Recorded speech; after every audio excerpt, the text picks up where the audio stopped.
In this video, you'll learn how to install Paperclip AI on a Windows system. By following these steps, you will successfully set up the software and be ready to use its features. Start by opening your preferred web browser. You can use Chrome, Firefox, or any other browser installed on your system.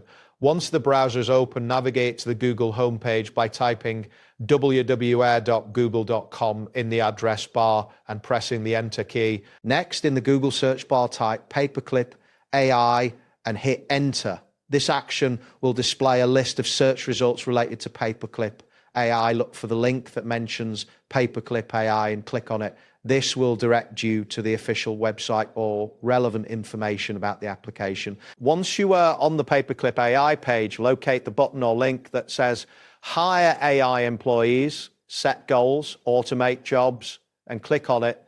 This action will usually lead you to the onboarding process where you can begin installation. Now, find the command prompt by moving your cursor to the taskbar at the bottom of your screen. Click on the search icon or type CD into the search bar. When the canned prompt appears in the search results, right-click on it and select Run as Administrator from the context menu.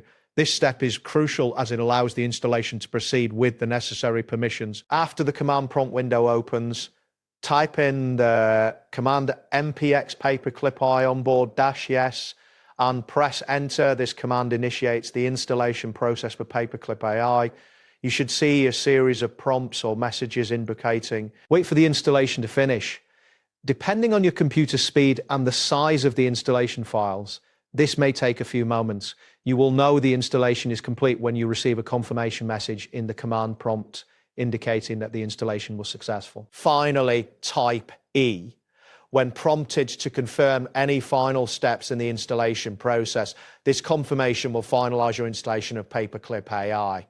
After this step, you can close the command prompt window. That wraps up today's guide. Thanks for watching and catch you in the next tutorial.